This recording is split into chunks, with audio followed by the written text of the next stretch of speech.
Chameleon. We'll just get right into it. So 3, 2, 1, go. Okay, so this is Kid Chameleon, originally for the Genesis. I am running it on a virtual console, though. And this was always one of my favorite games growing up. I kind of mentioned it in the interview, but one of the big reasons why I like this game so much is there's like all these branching paths in this game. It's like this really vast game. I guess maybe let me take a step back and talk about kind of what the game is. So it's sort of a meta game. It's a game about beating a game. There's a new virtual reality machine in town, and it lets you walk into it, and it kind of creates worlds for you to play the game in, right? But the boss becomes sentient and starts capturing kids by beating them at the game. You play as the Kid Chameleon, who's too cool to be beat, and so you have to save the kids by beating the game. So pretty light on the story, but very, very heavy on the gameplay. I really, really loved this game as a kid because it felt like every single time that I played it, I would find some new level or new path. And once I got kind of into speedrunning when I was older, it was really fun to kind of, learn the fastest way through it. So there's these P-bricks, which give you power-ups, and these will, give you different abilities that let you traverse through the levels. And they all have kind of different weights to them and different speeds. And also different hit points. If you notice on the top left, I have these 4 filled-in circles and 1 black one. Those are my health points. And when I lose all of those filled-in circles, then I turn back into the kid. And if I lose the kid's 2 health points, then I die. So the game is mostly a matter of like finding out the kind of the optimal path through the levels, using the power-ups that they give you. And this is kind of the score tally screen. There are different bonuses that you get depending on kind of how you play the level. You can either get a no hit bonus if you don't get hit. You can get a no prize bonus if you don't collect a prize. Or there's also a speed bonus. And the speed bonuses are all like pretty generous. I think they were meant just for people who are playing like at a decent speed, right? It's not like you have to go super crazy to get like S ranks or whatever. Okay. So this is the first kind of deviation from the path. This is what's called an elsewhere by the game. They're like really, really short kind of mini levels that are, hardly bigger than a screen. And I'm going to use it to get this helmet here, which allows me to fly. And that's going to be really, really useful coming up. And what's special about this helmet is that you can't get it really in any of these levels that I'm going to be taking it through. So it's got kind of a high risk, high reward thing where if I lose it, I can't get it back. But it helps me get through the game much faster. And this teleporter actually takes me to the same place that the flag would have taken me. So really all it does is it just kind of speeds up the run by allowing me to skip the point tally screen. So points are actually going to be kind of a big aspect of this run. Because every 50,000 points that you get a 1-up. So if you can kind of spare your health points, or if you can go out of your way to pick up a prize or a gem, it'll add up and save you time for 2 reasons. First is that every 10 of those that you get, you'll skip a 1-up, but then also you're just not watching the points tally at all when you finish the level. So I try to route out throughout this whole game, like where I can get hit, where I can play it safe, so on and so forth. Here's going to be the first 1-up. You just have to watch it bounce around the screen for a while, and it takes about 3 seconds per 1-up. But you can see how this helmet really pays off in order to do some of these levels very, very quickly.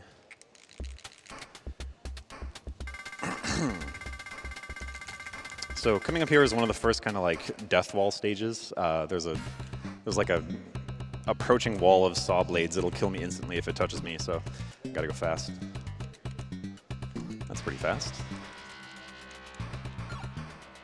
Okay, so I'm coming up to, there's like a bridge that disappears and reappears on a global timer. And if I fall down it, I will probably die, so I need to pay attention to the time. Okay. That was not how I expected to get out of there, but it worked. I'll take it. Because it refreshes very, very slowly, so if I were to get stuck underneath that, I almost definitely would have died. So I'll take that. Another 1-up coming up. This is a good time for a donation. I was just about to ask. Cool. The Winslinator. There you go. Thank you, sir. $27 from Winslinator. It says, Peaches, your Kid Chameleon run at AGDQ 2012 was what inspired me to speedrun myself. And I thank you for that. This is my unofficial donation incentive towards doing Forbidden Minefield. Good luck.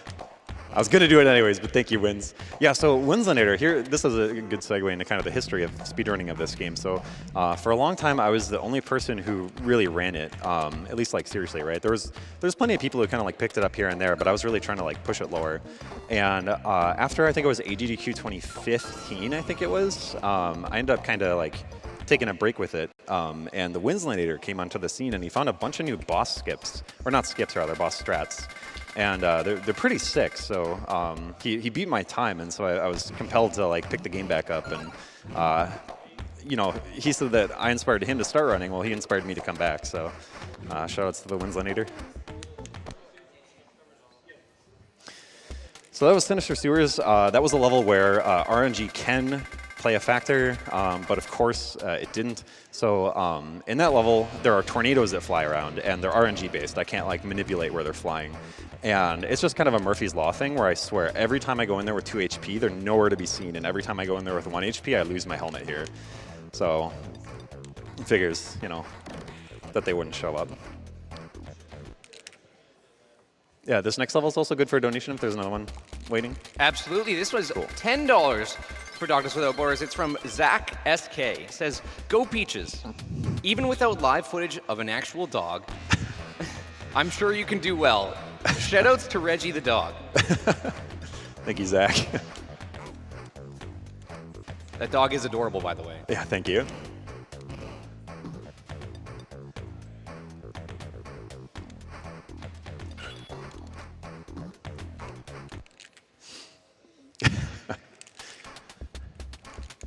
I've got kind of a longer donation here. Yes, yeah, that works. You sure? Okay. Yep, go for it. Hawkeye Pierce 780 sends in $25. He says, this is the 5th year I've enjoyed SGDQ, mostly in VOD form, but this is the 2nd year live. It makes my heart swell with pride to see gamers assemble for such a good cause. And a huge round of applause to the GDQ crew. The production value has improved year over year, showcasing the absolute dedication and passion that everyone involved has for such a worthy cause. Here's $25, a small token of my appreciation. Awesome, thank you.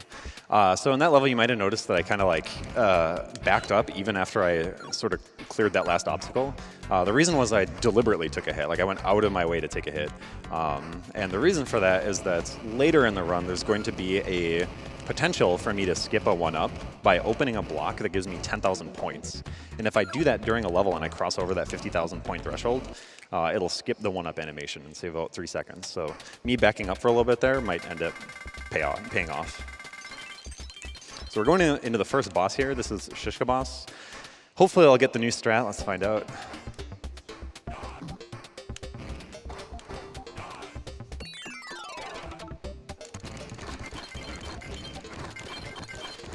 I want to get hit here. Okay.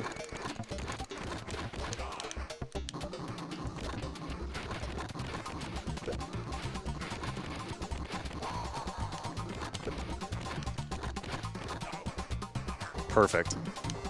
Nice. Okay.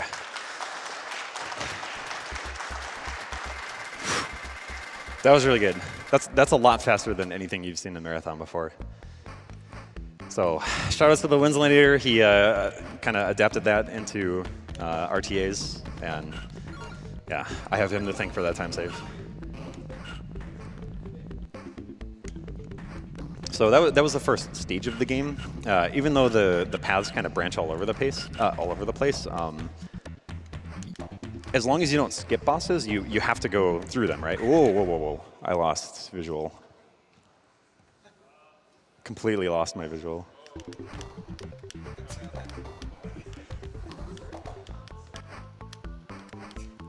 Can the stream see it? Okay, I'm gonna play on another TV then.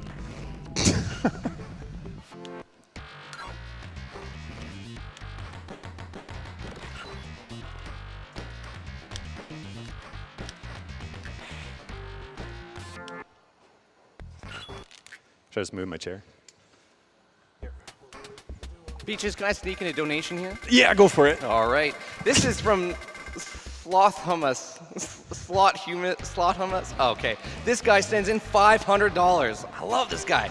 Everyone. Yes. Yeah. Despite how brutally I pronounce your name, he sends in $500 and he says, everyone be happy. Love all of you guys. And good luck to everyone. Thank you very much.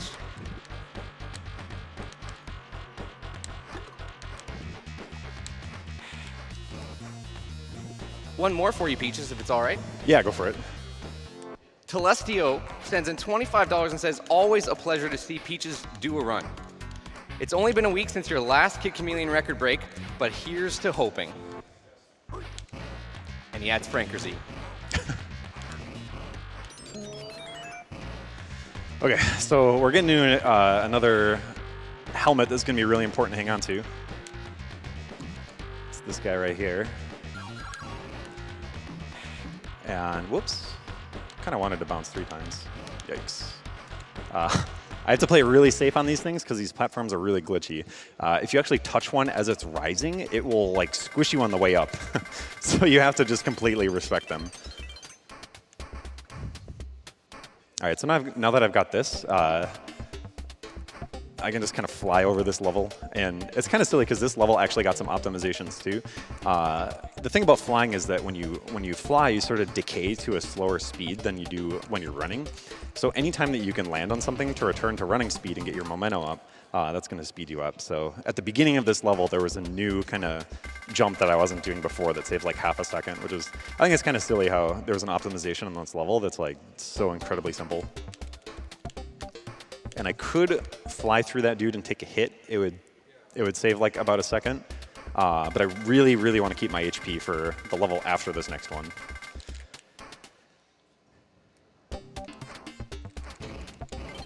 Okay, so coming up is, I think it's like the most iconic trick of the run. I hope I get it. It saves about 11 seconds if I do it right.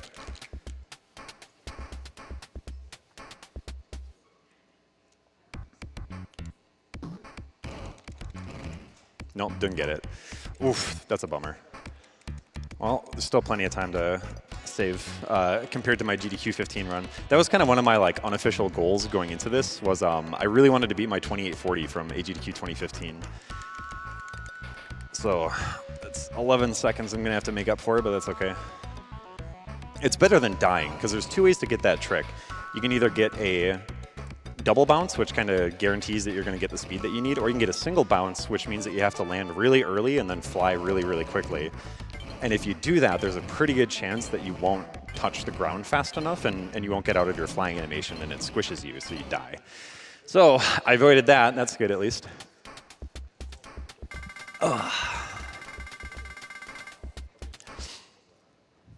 And this here was my least favorite jump in the game. Figures. It loses like a second, but I just hate that jump. All right.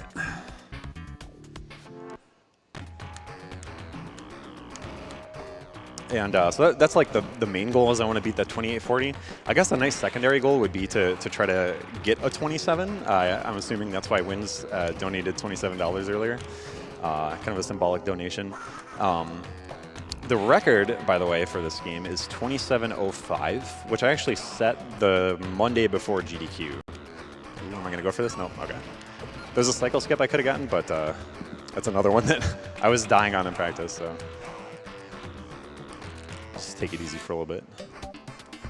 But yeah, so the record is currently 27:05, and my like long-term goal would be to get a sub 27. But I don't think we'll get it on this run, but that's fine. You know, marathon luck always happens. So I was explaining before about the bosses, right, where you have to go through them as long as you don't skip them, which kind of sounds redundant. But there are many boss skips in this game. It's possible to skip just the first boss. You can skip just the second boss. You can skip the first 2 bosses. Or there's a warp at the end of level 2 that actually takes you straight to the final boss, and that's like a 90-second run. Oh, speaking of bosses, we're going on to another one here. This has another new strat as well. This one's pretty fun, if I can get it. Let's find out.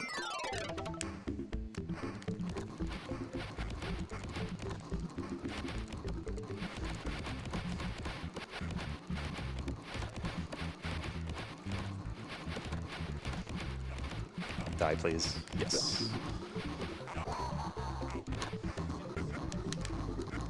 That was perfect. Whew. So that one's a little bit risky, even if I get the bounce on the left, because if you bounce, every time that you bounce on an enemy in this game, you gain speed. And if you bounce that much on that left head, you can zip into the ground and die. So I dismounted from his head properly.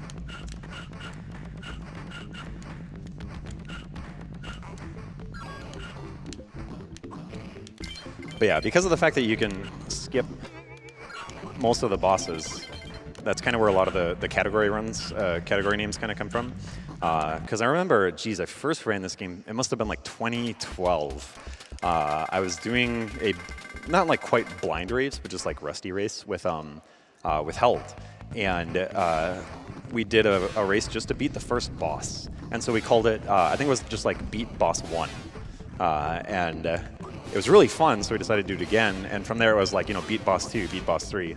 And eventually it just sort of like morphed into just calling it 4 boss, just to make it simple. Because this is back in 2012 where, any percent and 100% were a thing, but it wasn't quite, nowadays where it's like people just put percent after something and it works, right?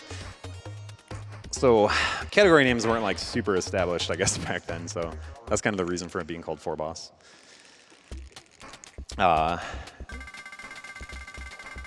So in this level, I actually went out of my way to take a hit as well. So there's a path bonus that you see, and that doesn't occur on every level. The thing that's special about it, though, is that if you were to get no path bonus, no hit bonus, no prize bonus, and speed bonus, the game will like just lag like crazy. It'll go super slow, and it's definitely worth it to take a hit to prevent that lag.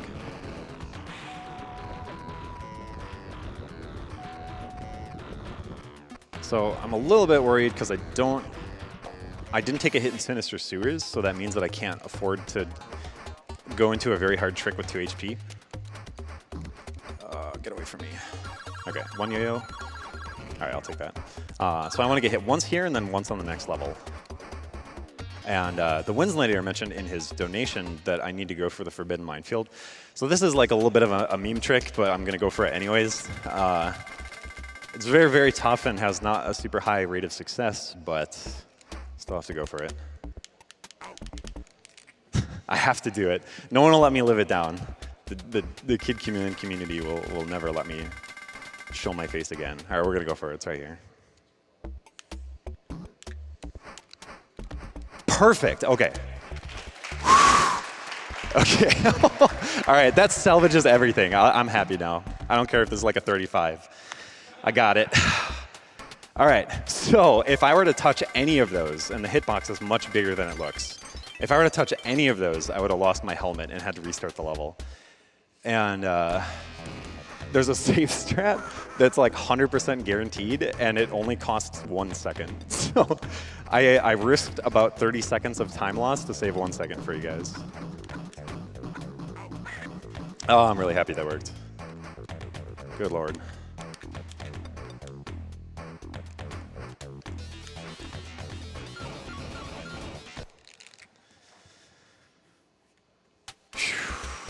Okay, so that also means actually that I should be on pace now to get the 1-up skip, which is cool because that's another kind of new trick that Win's adopted as well that, saves some time. So I won't let him down, I hope.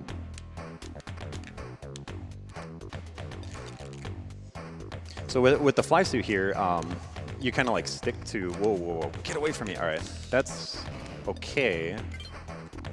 That just means I have to change my route a little bit. So the fly sticks on stuff, right? And whenever there's those like 1 gap kind of shoots that you have to drop down, you need like a very gentle touch in order to, whoops, too gentle, in order to jump off of surfaces. So yeah, I ended up kind of sticking to the walls on the way down, and it kind of sucks because if you just thread the needle, you shoot straight down it, and if you get stuck, you have to kind of do this like wiggle to try to break yourself off of the edge.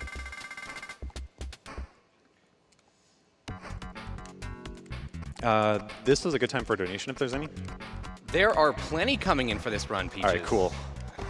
I have one from Tyadran. It's a $25 donation. He says, "Hey, Peaches, Glad to catch your run and awesome to see this game we adore back at GDQ. Keep it up and make us proud. Thank you, Ty. Here's a donation from Nifboy. It's a $25 donation towards Doctors Without Borders. He says, had to donate for Kid Chameleon. The game I loved as a kid and was inspired to try and break with task tools. Keep being awesome and bounce on those heads. Tojin89 sends in $10. Says, Kid Chameleon totally brings me back to my Mega Drive childhood. Cool to watch it getting destroyed. Can I sneak in one more, Peaches? Yeah, time for one more. All right, Not Kyle 22188 sends in $10 and says, bacon and peanut butter for Reggie? I'll collect later. Good luck on the run, man. All right, thank you. All right, I'll kill that guy later. He was supposed to die first, but...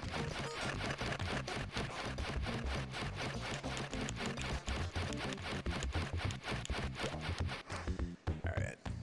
Come here, guy. He's got to have 1 HP, yep. It's another Murphy's Law thing. Every time that a boss lives, he's always got 1 HP. But yeah, that was a new strat too. That what I just did was still probably about 10 seconds faster than what I did at the last GDQ. It's a very good strat. Ooh, nice. We can get the greedy strat. So for some reason, when you run in like certain cycles, you can go over 1 tile gaps. And if you do that on this level, you can just barely, if you sacrifice 2 of your hit points, get through here. And it saves about 1/4 of a second. So I call it a very greedy strat because all it does is it lets you get through that 1 disappearing wall. So really the only time you save is the time it takes you to like drive from 1 wall to another. But time saved is time saved. I just have to not get hit. Getting hit here would be devastating.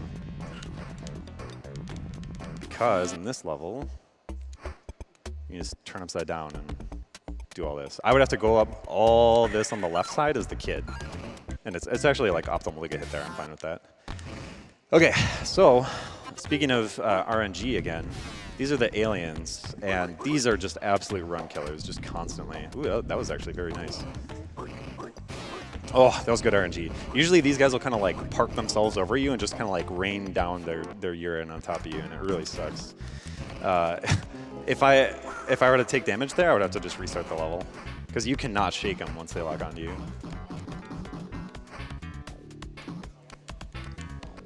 All right, this is also a new route from last time that you may have seen this in the marathon. It turns out that there's a cyclone suit here, which you can get with some kind of tricky jumps with the fly.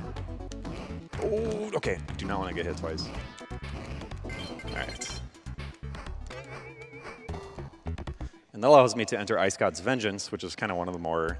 I think this is like one of my favorite levels in this game is Ice God's Vengeance. It feels like the Kid Chameleon level. And what's cool about it is every path has to go through it. As long as you don't skip like straight to the end boss, you will have to go through this level.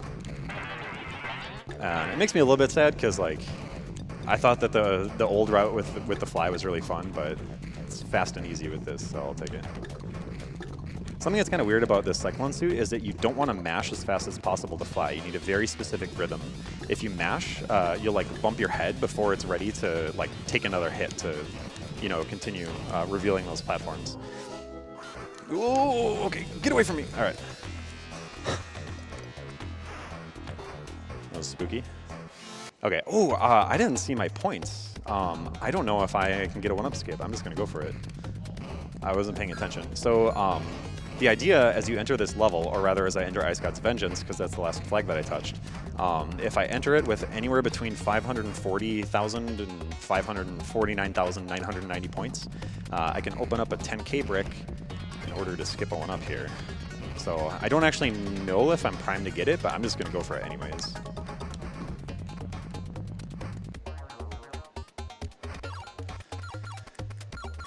Because I have to like activate these shooter bricks, and I get a little bit of time. Nice. I get a little bit of time to set that up. Perfect. All right, let's see if I got it. If I have 550 or more, then I got it. Nice. Oh, by 20 points. Jeez. Wow. All right, this is Alien Isle. This is probably one of the most player unfriendly levels in the game. It's also very run unfriendly because I have to go through a bunch of aliens.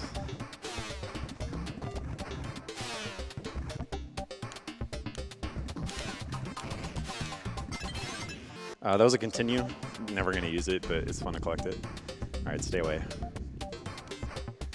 Stay away. All right, I'm going to take at least one hit here.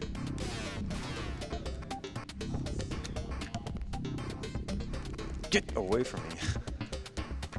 All right, I should be good. In fact, I purposely want to take 2 hits here. So I'm going to jump to cancel my teleporter timer. And I want to be the kid here because it's a little bit easier to do this level. The kid runs faster than the fly, so it's just easier to like manage your speed.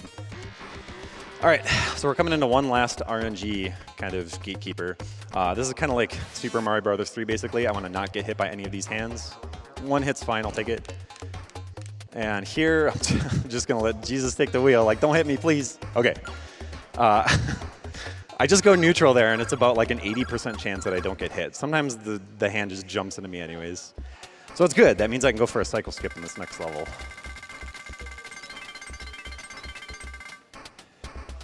All right, this is the final marathon. This is the penultimate level. It's very, very tough. Gotta get a specific jump. Didn't get it. Okay, I'm actually gonna go back to get this. Whoop. All right. Not a big time loss. It just means I can't get the cycle skip. What am I doing? Okay. So that was a small time loss, but it'll end up being worth it because I would have gotten destroyed later on if I tried to continue that level. Okay, so there's these bricks here, and I could have skipped the cycle on that, but doing it without the extra 10 gems would not have been worth. So now I can afford to take 1 more hit here. And then I want to use invincibility here. That's the other 20 gem power.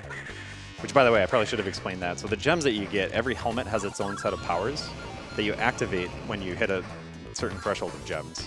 And the useful ones are the samurai suit, lets you slow down time, which works on bosses. And the sky cutter, the cool hoverboard dude, he's invincible for a little bit. Okay, so here we are at the last boss. This guy is a wild boss.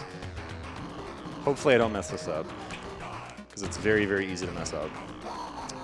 And this is a new strat too, so again, shout outs to Wins for changing every single boss.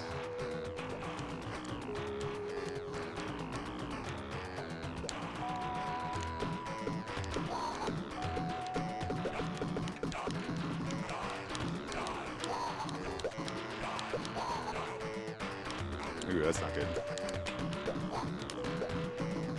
All right, I saved it. All right, get ready on time. Oh, this has got to be a 27. Time.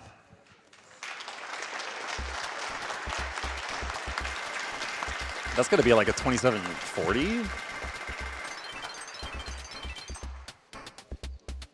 Can I ask what my time was? What is it? Oh, 28:05. All right, that was close to 27. There was the TV snafu. So yeah, no, I'm really happy with that run though, because I got the Forbidden Minefield, and I got basically every boss strat, and yeah, that's really all I wanted. So, and it was faster than the GDQ 15 run, so super happy with that. As you can see, the ending is just as straightforward as the story itself. You beat the game, so you beat the game. And the credits are kind of cute. So, yeah. If I could do a couple of shout-outs, I just want to say shout-outs to Bianca, hi to Rami, Dante, Brett, any of my buddies, coworkers from Seattle who might be watching, and thank you to all of you who are watching today. It was really awesome to have another shot to run this again and show off some of the new strats, and I'm really, really happy that they went pretty well. So thank you GDQ for giving me a chance to